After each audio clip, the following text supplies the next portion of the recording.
If you are like most modern humans, you probably woke up today to an artificial alarm, spent hours staring at a glowing screen, and felt a quiet, lingering sense of exhaustion.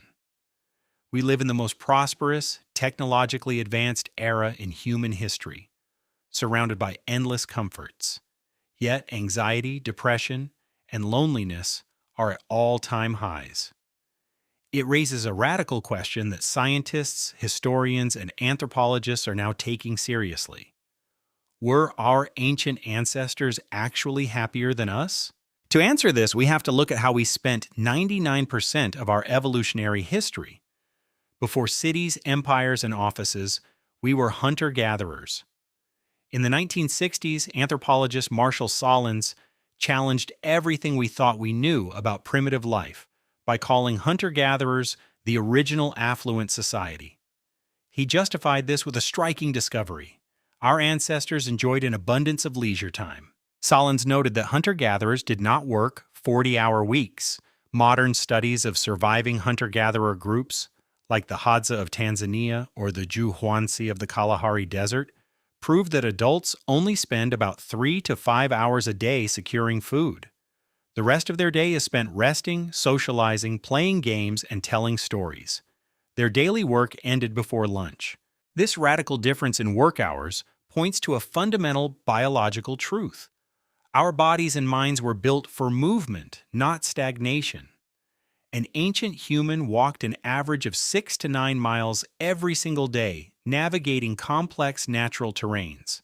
When we sit in ergonomic chairs for 8 hours a day, we are putting ourselves in an environment that is completely alien to our evolutionary design. But the secret to ancient happiness wasn't just physical movement, it was profound social connection. For hundreds of thousands of years, humans lived in small, tightly knit bands of 30 to 150 individuals. In these groups, isolation was impossible. Everyone knew your name, your story, and your value.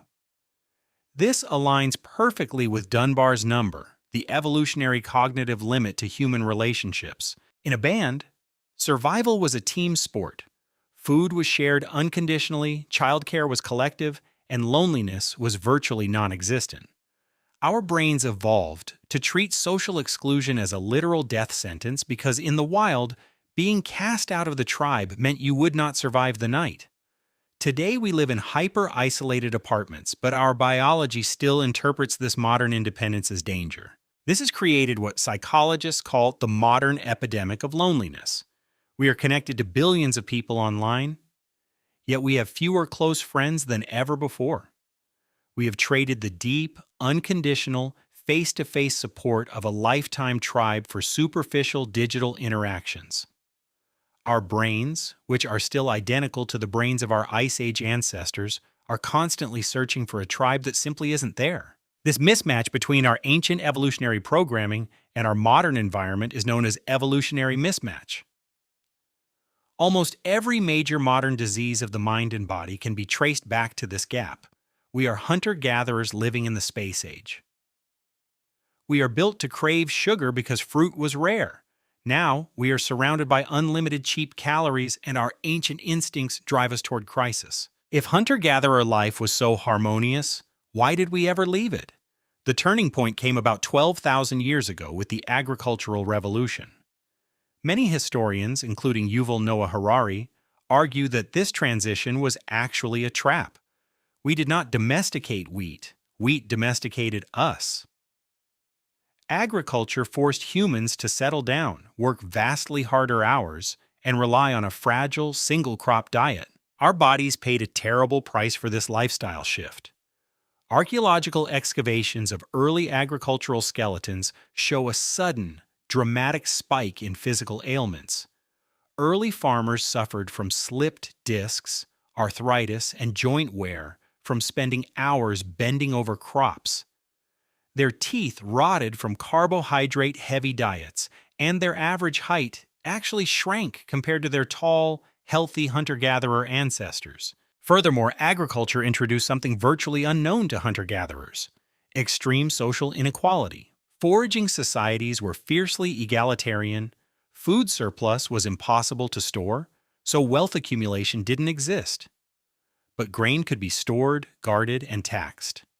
Almost overnight, humanity fractured into kings and peasants, masters and slaves, creating a world of chronic social stress. With permanent settlements and livestock came another horror: epidemic diseases. Smallpox, measles, and flu all jumped from domesticated animals to humans living in crowded, unsanitary conditions. Hunter-gatherers were constantly on the move, meaning they left their waste behind and rarely contracted crowd diseases. Early farmers, however, were trapped in permanent pools of their own pathogens. So why did we stick with farming? It was a numbers game. Agriculture produced far more calories per acre than foraging, allowing populations to explode.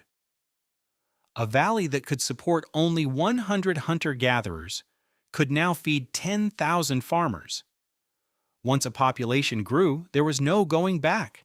They couldn't return to foraging because the wild lands had been destroyed. Humanity traded quality of life for quantity of life. Yet we must avoid romanticizing the past. The life of an ancient hunter-gatherer was not a perfect paradise. It was defined by intense, immediate physical dangers. If you broke a leg, caught a simple infection, or encountered a hostile tribe, there was no modern medicine, no antibiotics, and no emergency room. Infant mortality was incredibly high, and life could be brutally short. But there's a key difference in how they experienced stress. Ancient stress was acute. A sudden, intense burst of adrenaline when running from a predator, followed by complete relaxation once safe. Modern stress is chronic. We worry about mortgages, career goals, and social status for decades. Our bodies are constantly flooded with cortisol, keeping us in a permanent state of survival panic. Furthermore, our modern world has completely hijacked our dopamine pathways. In the wild, dopamine was a rare reward for finding a rich food source or completing a difficult hunt. Today, tech companies and food manufacturers have engineered hyper-stimulating shortcuts straight to our pleasure centers. We are constantly overstimulated, which paradoxically leaves us feeling numb and deeply unsatisfied. We have also severed our connection to the natural world. Scientists studying forest bathing and natural light cycles have found that spending time in nature rapidly drops our heart rate and resets our natural circadian rhythms. Hunter-gatherers lived in constant synchronization with the earth, waking with the sun and sleeping with the dark. We live in artificial, climate-controlled isolation. An ancient hunter-gatherer's daily tasks had direct, obvious consequences. If you found food, your family ate. If you built a shelter, you stayed dry. Today we work in highly abstract bureaucratic systems where our labor is separated by dozens of layers from any tangible survival benefit, leading to a profound sense of alienation. We cannot return to the Pleistocene, nor should we want to. But we can bridge the gap. By understanding our evolutionary blueprint, we can make conscious, tactical choices to reclaim our happiness. We can prioritize daily movement, build small, tight-knit communities of close friends, limit artificial blue light, and regularly step away from the digital noise to touch the earth. Ultimately, the story of human happiness is defined by a beautiful, brutal trade-off.